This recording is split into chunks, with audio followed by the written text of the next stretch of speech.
While I was stationed overseas, my girlfriend was seeing multiple other guys and then tried to pass off another man's child as mine.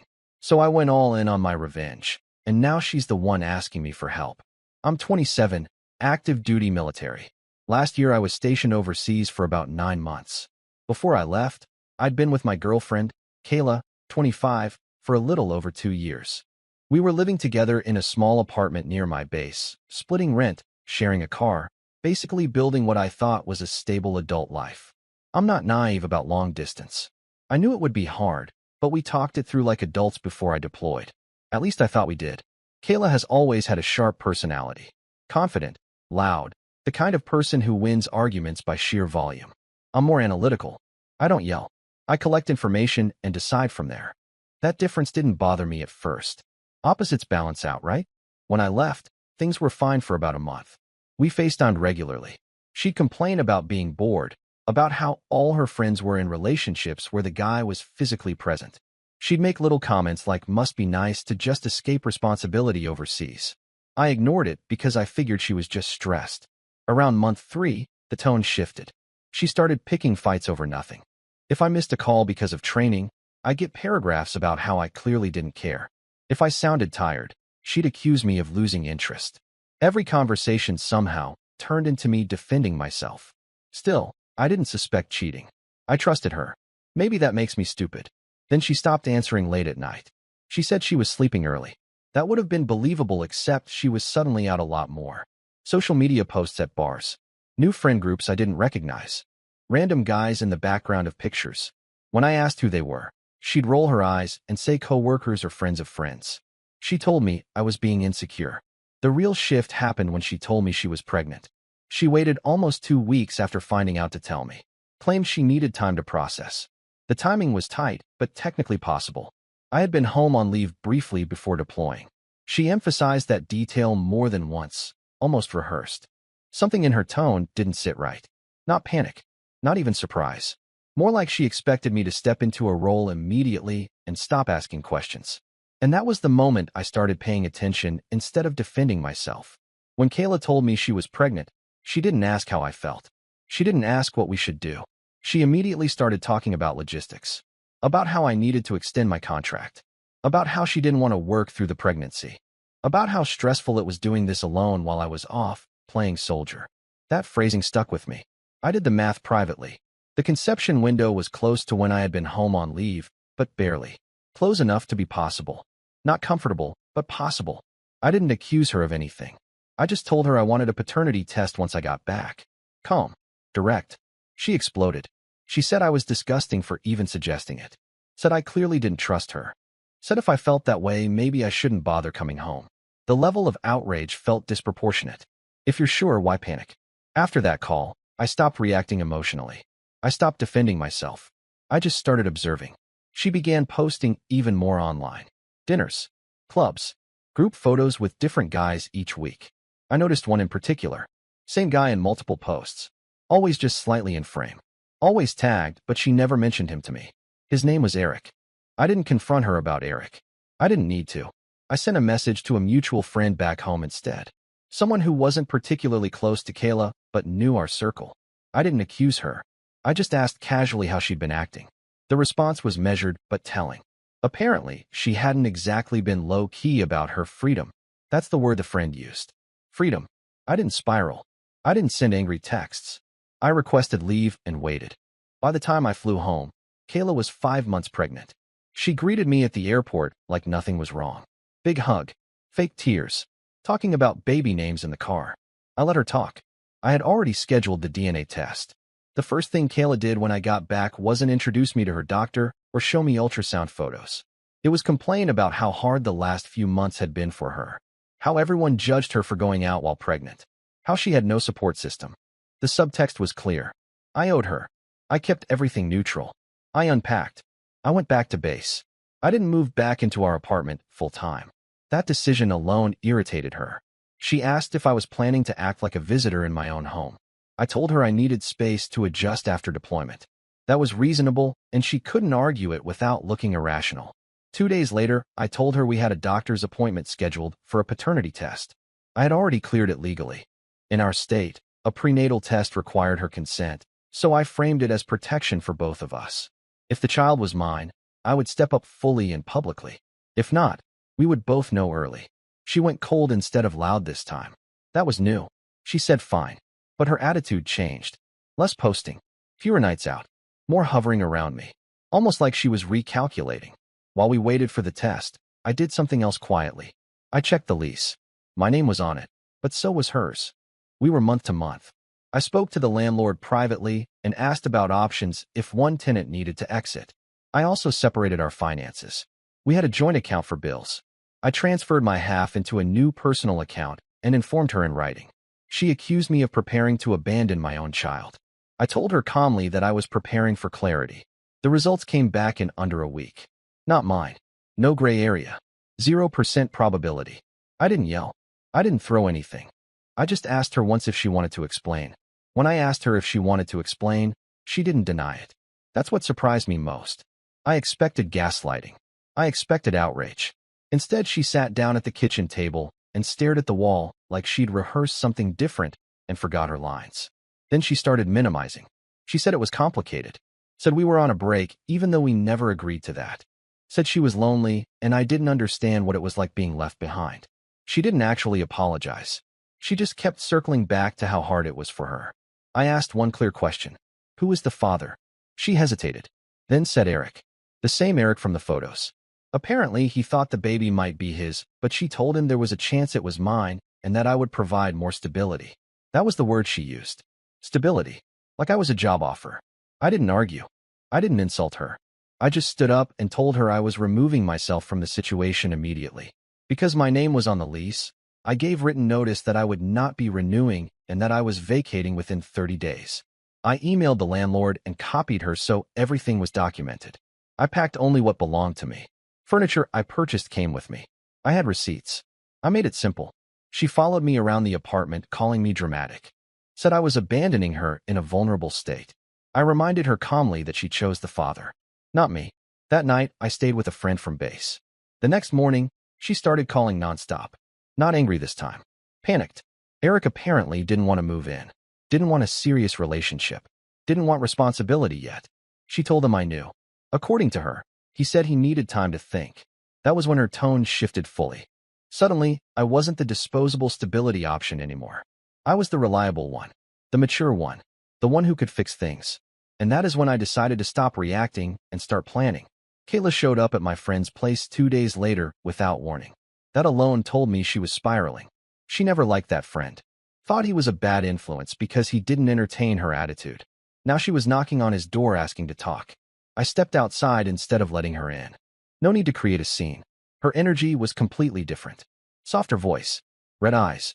Talking about how she made a mistake and how she was scared. She said Eric was suddenly distant and questioning whether he was ready to be a father. She kept emphasizing that I was more dependable. I listened without interrupting. Then she said something that clarified everything. She said we could just not tell anyone about the test. That legally, I wasn't obligated to disclose it. That I could still sign the birth certificate and raise the baby as my own. She framed it like a noble choice. Like I'd be stepping up in a way most men wouldn't. That's when I understood this wasn't panic. It was strategy. I told her calmly that I would not be signing anything, financially supporting anything, or presenting myself publicly as the father of a child that wasn't mine. I also told her I had documented the DNA results and saved all communication regarding her admission. Not as a threat, just as a statement of fact. Her tone snapped back to sharp instantly. She called me heartless. Said real men don't walk away from pregnant women. Said I was ruining her life over a technicality. I reminded her it wasn't a technicality. It was biology and choice. Then I did something she didn't expect. I told her I had already informed Base Legal about the situation to protect myself from any potential paternity claims. I didn't accuse her of planning anything. I simply said I was covering my exposure. Her face changed. She realized I wasn't improvising. I wasn't emotional. I was structured. And she no longer controlled the narrative. After that conversation, I blocked her number for a week. Not to be dramatic, just to create space and prevent constant emotional pressure. She switched to email. Long messages alternating between apologies and insults. I didn't respond to either. Instead, I focused on clean separation. I finalized my move out. I documented the apartment condition with photos and a walkthrough video. I sent copies to the landlord. I removed myself from utilities and confirmed it in writing. I made sure there was zero shared liability left hanging. When you deal with someone unpredictable, you close every door properly. About 10 days later, Eric reached out to me directly. I hadn't contacted him. I hadn't threatened him. Apparently, Kayla told him I was refusing to help and that I was being vindictive. He wanted to know what actually happened. So I forwarded him the DNA results and a short summary timeline. No insults, just facts. He replied 2 hours later. He had not known she told me the baby might be mine. She told him the opposite, that I was the only possibility, but was trying to abandon responsibility. He'd been operating under a completely different version of events. That's when things shifted publicly. Within a few days, mutual friends started distancing themselves from her. Not because I campaigned against her. I didn't. I stayed quiet. But once Eric understood the timeline and compared notes, the inconsistencies became obvious. Kayla started messaging me again, this time angry. She accused me of ruining her reputation. I responded once, briefly, stating that I only shared factual documentation when directly asked and that I had no interest in discussing her social consequences.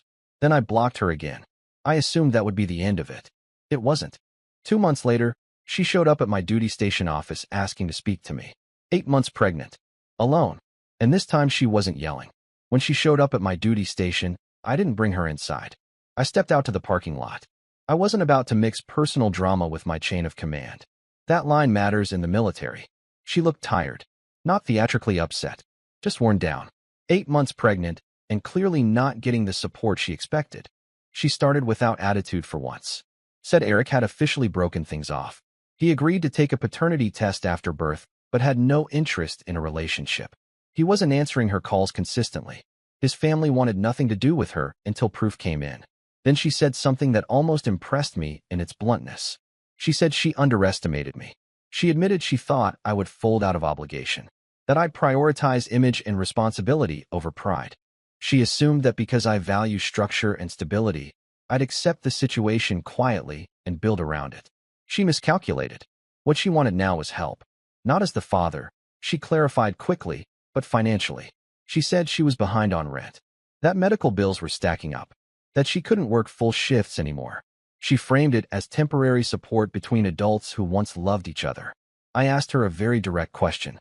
If Eric had committed to her, would she be standing here? She didn't answer. Silence is an answer. I told her I would not be providing financial support for a situation she created through deception. I also reminded her that any further attempts to involve my workplace would be documented. Calm. Not threatening. Just factual. That's when the edge came back. She said I was vindictive, that I was enjoying watching her struggle, that someday I would regret not stepping up. I told her I didn't enjoy any of this, but I refused to subsidize dishonesty. Then I walked back inside and informed security to log the visit in case she returned. I thought that would finally close the loop. I was wrong again. The baby was born about 5 weeks later. I only found out because one of our mutual friends texted me asking if I had seen Kayla's announcement. I hadn't. I'd muted everything connected to her.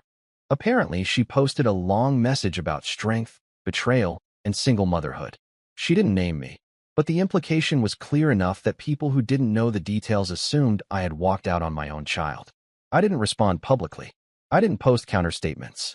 I had already learned that reacting emotionally plays into whatever narrative someone else is trying to build. 3 days after the birth, she emailed me. Not called.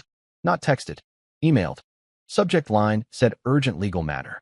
For a brief second I considered that she might try something with paternity despite the test. But the message wasn't about that. It was about Eric. He had taken a post-birth DNA test. It confirmed he was the father. No dispute. According to her email, he had agreed to child support but was contesting the amount. His lawyer advised him not to communicate with her directly anymore. Everything was going through attorneys. She said she felt overwhelmed, that the legal language was confusing, that she couldn't afford prolonged litigation. Then she asked if I could help her understand the process. Not financially, she emphasized. Just guidance. Because I was level-headed. I reread the message twice. This was the same person who told me real men don't walk away. The same person who tried to assign me paternity because I was more stable. Now she wanted strategic help navigating the fallout of her own choices. I waited 24 hours before responding. I didn't want a reply from irritation. When I did respond, I kept it brief. I told her that I recommend she consult with her own attorney and possibly look into legal aid services in the county. I made it clear I would not be participating in discussions regarding custody, support, or litigation strategy. Her reply came within minutes. She said I was the only person she trusted to give her honest advice. That line almost made me laugh. Trust had never been the issue. Calculated reliance had. After her last email, I didn't respond immediately. Not because I was debating whether to help, but because I wanted to decide how final I was willing to make this. Up until then, I had maintained distance but kept communication technically open. Short replies, clear boundaries, no emotional engagement. That approach worked when the issue was paternity. But now the pattern was obvious. Whenever one option failed, she rotated back to me. I thought back to the timeline. While I was overseas, she explored other options. When pregnancy created instability, I was the backup plan. When that failed, Eric was the priority. When Eric stepped back, I was the stability option again. Now that legal complications were surfacing, I was the strategist. It wasn't about love. It wasn't even about friendship. It was about utility. So I drafted one final response. I kept it factual and unemotional. I told her that I understood she was under pressure, but I was no longer available for emotional, financial, or strategic support.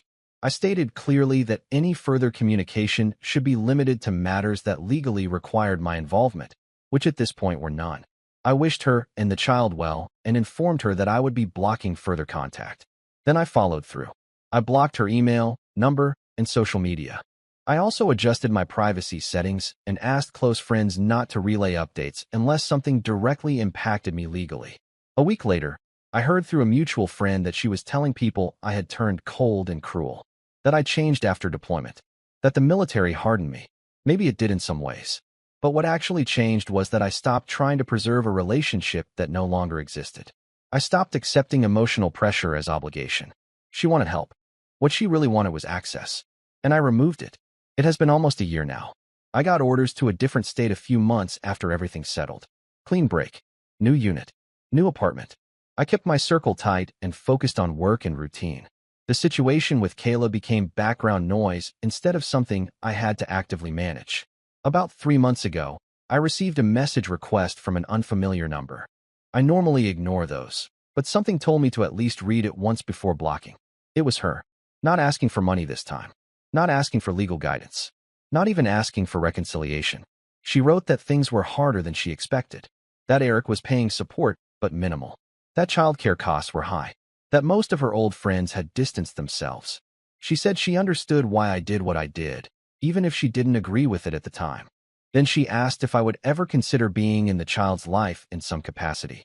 Not as a father legally, just as a stable male presence. Someone who could step in occasionally. That was the first message where she sounded almost self-aware. I took a day before replying. I told her I hoped she builds a strong support system through family, community, and the child's actual father. I told her that stepping into that role would create confusion and emotional complexity that the child does not deserve. I said consistency matters more than familiarity. Then I wished her well again. And I blocked that number too. I don't hate her. I don't fantasize about revenge anymore. What I did wasn't theatrical. I didn't try to destroy her. I just removed myself completely and protected my name, my finances, and my peace. If there's any lesson in this, it's simple. When someone shows you that you are their backup plan, believe them the first time. And don't volunteer to be stability for someone who treats you like a resource.